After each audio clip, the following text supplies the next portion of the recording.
সম্মানিত সুধীমণ্ডলী, সবাইকে ভালোবাসা এবং শুভেচ্ছা জানিয়ে আমি আজকে আবারও একটি চাঞ্চল্যকর বিষয় নিয়ে আপনাদের সামনে হাজির হলাম।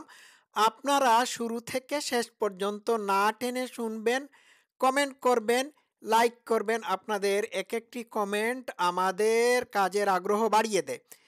তো আমার আজকের আলোচ্য বিষয় হলো যে কুরআন নাজিলের বিষয় নিয়ে কন্ট্রাডিকশন। হ্যাঁ, নবী মুহাম্মদের ইতিহাস পড়লে আমরা জানতে পারি যে 23 বছর ব্যাপী নবী মুহাম্মদের কাছে কুরআন বিভিন্ন সময় বিভিন্ন ঘটনার প্রেক্ষিতে নাজিল হয় এবং কুরআনের এক একটি আয়াত এক এক সময় নাজিল হয়েছে।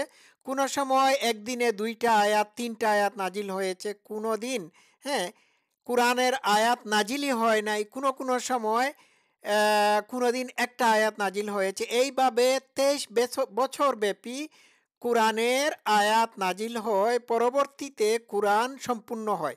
ঠিক আছে, তো বিষয়টা এরকম না যে জিব্রাইল ফেরেশতা নবী মুহাম্মদের হাতে আসমান থেকে কুরআন নিয়ে এসে দিয়ে বলেছিলেন এই হচ্ছে কুরআন। হুম, আজকে কুরআনের প্রকাশনার উৎসব দিন, হ্যাঁ, বা প্রকাশনী উৎসব, এইরকম বলেন নাই। কিন্তু কিন্তু কুরআনের বেশ কিছু আয়াত চাঞ্চল্যকর তথ্য দিচ্ছে। তথ্যটা হলো যে কুরআন একবারেই নাজিল হয়েছে, অথচ সিরাত গ্রন্থ হাদিস সমূহ পড়লে আমরা পাই যে কুরআন একসাথে নাজিল হয় নাই, এবং নবী মুহাম্মদের কাছে যে কুরআনের আয়াত বিভিন্ন সময় বিভিন্ন অবস্থার প্রেক্ষিতে নাজিল হতো, সেই বিষয়ে আমাদের কাছে প্রমাণাদি রয়েছে। যেমন কুরআনের সূরাগুলোই হচ্ছে এর বড় প্রমাণ। নবী মুহাম্মদের স্ত্রীরা যখন ঝগড়াঝাটি করলো নবী মুহাম্মদের বিরুদ্ধে, তখন একটি সূরা নাজিল হলো, এটির নাম হলো সূরা তাহরিম। এরপরে নবী মুহাম্মদের পারিবারিক সমস্যা, মানে যৌন জীবন, এই সমস্ত বিষয়াদি নিয়ে পুরো একটা সূরা নাজিল হলো, সেটি হলো সূরা আহজাব। তাহলে বোঝা যাচ্ছে যে নবী মুহাম্মদের কাছে পুরা সূরা নাজিল হতো, কুরআনের আয়াত নাজিল হতো, কিন্তু আস্ত একটি কুরআন নবী মুহাম্মদের কাছে একসাথে নাজিল হয় নাই। এটাই হচ্ছে কথা। কিন্তু কুরআনের 3টা আয়াত আমার হাতে আছে। এই আয়াতগুলো থেকে প্রমাণিত হয় যে নবী মুহাম্মদের কাছে কুরআন একবারেই নাজিল হয়েছিল। ভাই, কোথায় গিয়ে মরবেন বলুন তো দেখি। তাহলে কথা না বাড়িয়ে আমি আয়াতটি দেখাচ্ছি। এটি হচ্ছে সূরা বাকারার 2 নম্বর আয়াত, সূরা 2-এর 2 নম্বর আয়াত। দেখুন এখানে কি কি বলা হয়েছে। জালিকাল কিতাবু লা রাইবা ফিহি হুদাল লিল মুত্তাকিন, এই সেই কিতাব যাতে কোনো সন্দেহ নাই, মুত্তাকিদের জন্য হিদায়ত। এই সেই কিতাব, এই একটি বই, কুরআন নামক বই, যাতে কোনো সন্দেহ নাই। এটি কিন্তু কুরআনের 2 নম্বর সূরা। এখন 2 নম্বর সূরাতে যদি বলা হয় যে কুরআন একটি আস্ত কিতাব, সামথিং ফিশি। হ্যাঁ,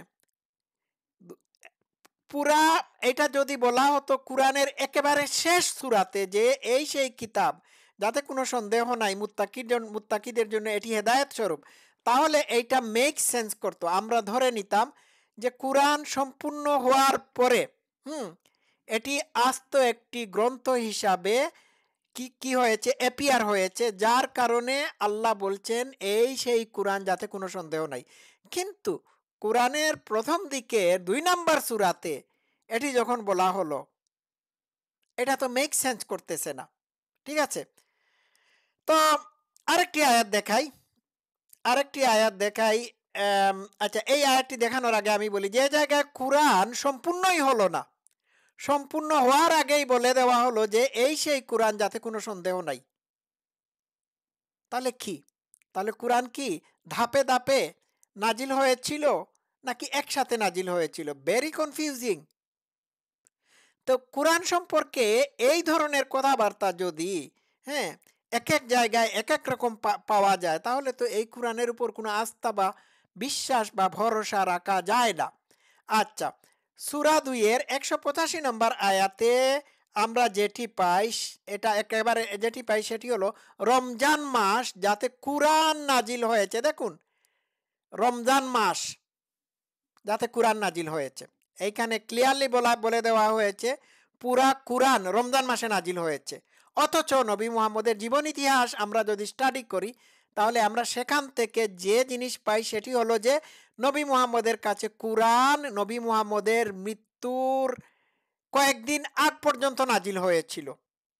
অর্থাৎ প্রত্যেক দিন কুরআনের আয়াত নবী মুহাম্মদের কাছে নাজিল হয়। অথচ এইখানে আমরা যেটি পাচ্ছি সেটি হচ্ছে যে রোজা মাসে রমজান মাসে পুরা কুরআন নাজিল করা হয়েছে। এইখানে কি বলা হয়েছে? রমজান মাস যাতে কুরআনের প্রথম আয়াত নাজিল হয় বা নাজিল করা হয়েছিল, এটি বলা হয় নাই। বলা হয়েছে পুরা কুরআনটাই রমজান মাসে নাজিল করা হয়েছে। বিষয়টা বুঝতে পারলেন? এখন মডারেট মুমিনরা এই আয়াত নিয়ে মহা মুসিবতের মধ্যে পড়েছে। কিভাবে জানেন?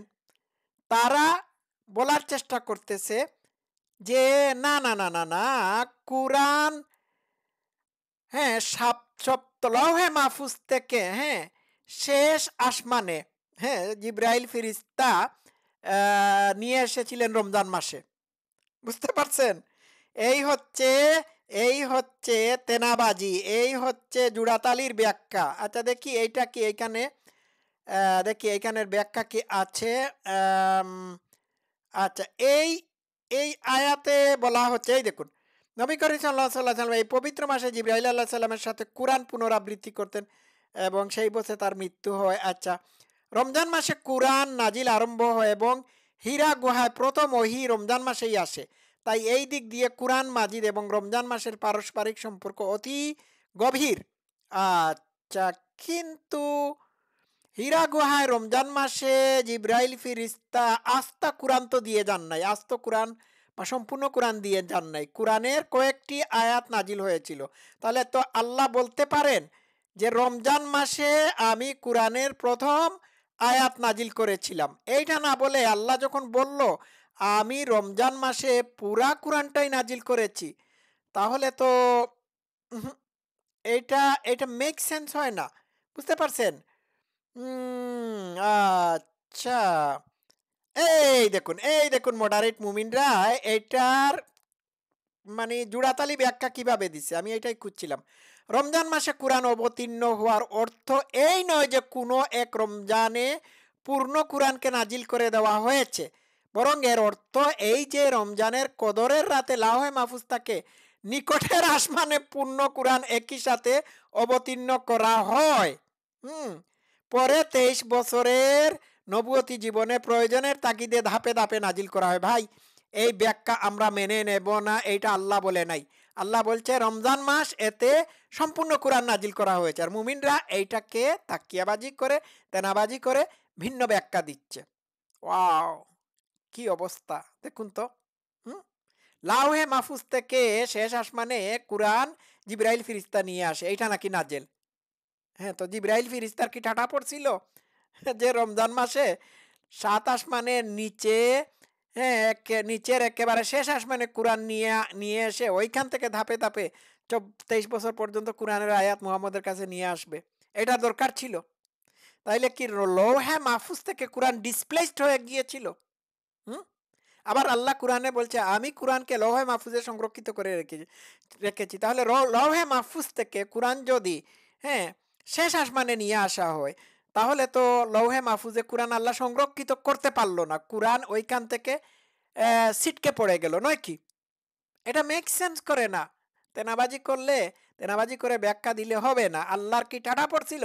আল্লাহ কেন বলতে পারে নাই যে হ্যাঁ আমি 7 আসমানের উপরে লৌহে মাহফুজ থেকে পুরা কুরআনকে একেবারে শেষ আসমানে নিয়ে এসেছিলাম, তারপর আমি এইভাবে এইভাবে ধাপে ধাপে কুরআনের আয়াত নাজিল করেছি?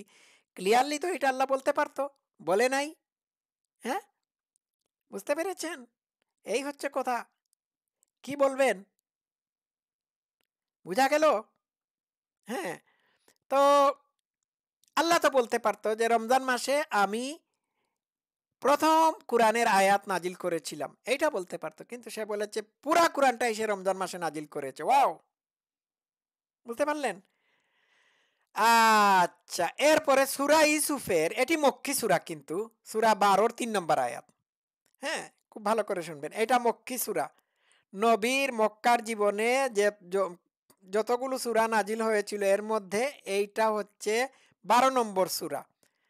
তাহলে মক্কার জীবনে মুহাম্মদের নবুয়তি সম্পূর্ণ হয় নাই, সে সবেমাত্র শুরু করেছে।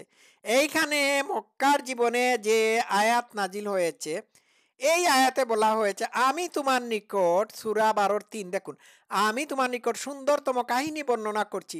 এ কুরআন, এ কুরআন, দেখুন, দেখুন, এ কুরআন আমার ওহী হিসাবে তোমার কাছে প্রেরণ করার মাধ্যমে, যদিও তুমি এর পূর্বে অনবহিতদের অন্তর্ভুক্ত ছিলে। আচ্ছা, মক্কি সূরা, মক্কায় এই সূরার আয়াত নাজিল হয়েছে। কুরআন তখন সম্পূর্ণই হয় নাই। হ্যাঁ, এই সময়টাতে আল্লাহ বলছে এই কুরআন। তো যখন পুরা কুরআনটাই নাজিল হয় নাই, তখন আল্লাহ কি করে বলে এই কুরআন আমি তোমার নিকট ওহী হিসাবে প্রেরণ করেছি। তাহলে বোঝা গেল যে মক্কার জিন্দেগানিতে নবী মুহাম্মদের কাছে কুরআন সম্পূর্ণ হয়ে গিয়েছিল বা সম্পূর্ণরূপে নাজিল হয়ে গিয়েছিল, নয় কি? এটা তো মেক সেন্স করে না ভাই। তাহলে কি আমরা ধরে নেব এই কথাগুলো কোরআনের আল্লাহর কথা না? কোরআন সম্পূর্ণরূপে কম্পাইল করার পরে, হ্যাঁ, নবী মুহাম্মদের সাহাবীরা অথবা কোরআনের কোন স্ক্রাইবরা, হ্যাঁ, এই বা ওহী লেখকরা তাদের মনের কথা এখানে ঢুকিয়ে দিয়েছে। এখানে তো আল্লাহ বলতে পারতো আমি তোমার নিকট সুন্দরতম কাহিনী বর্ণনা করছি, এই আয়াত বা এই সূরা আমার ওহী হিসাবে তোমার কাছে প্রেরণ করার মাধ্যমে, এইভাবে বলতে পারতো। কিন্তু সে বলছে এখানে পুরা কোরআন আমার ওহী হিসাবে তোমার কাছে প্রেরণ করে দিয়েছি। তো মক্কার জিন্দেগানিতে তো নবী মুহাম্মদের মিশনই পূর্ণ হয় নাই। আবার কোরআনের আরো কিছু কিছু আম সূরাতে বলা হয়েছে আল্লাহ ধাপে ধাপে কোরআন নাজিল করেছে, কোরআনের আয়াত নাজিল করেছে। তাহলে এই ৩ টা যে আয়াত দেখালাম, এই ৩ টা আয়াতের সাথে তো আল্লাহর অন্যান্য দাবিগুলো বা কথাবার্তার কোনো মিল খাচ্ছে না। আর নবী মুহাম্মদের জীবনের সারা ২৩ বছরের জিন্দেগানিতে কুরআন নাজিলের ইতিহাসের সাথেও এই ৩ আয়াতের মানে মানে ইয়ে রয়েছে, কন্ট্রাডিকশন রয়েছে। এই ৩ আয়াত বলছে পুরা কুরআনটাই নবী মুহাম্মদের কাছে নাজিল করে দেওয়া হয়েছে। আবার নবী মুহাম্মদের কুরআন নাজিলের ইতিহাস বলে যে না, বিষয়টা এইরকম না। কুরআন একেবারে নাজিল হয় নাই। তাহলে কি বুঝা গেল? আমাকে বলুন তো দেখি। এই হচ্ছে কুরআন। এই হচ্ছে নবী মুহাম্মদ, এই হচ্ছে নবী মুহাম্মদের ধর্ম ইসলাম। আমার কথাগুলো খুব ভালো করে শুনবেন, হ্যাঁ, তারপর কমেন্টে আমাকে জানাবেন কিরকম লাগলো, কমেন্ট করে জানাতে হবে আমাকে। থ্যাংক ইউ সো মাচ, সবাই ভালো থাকবেন।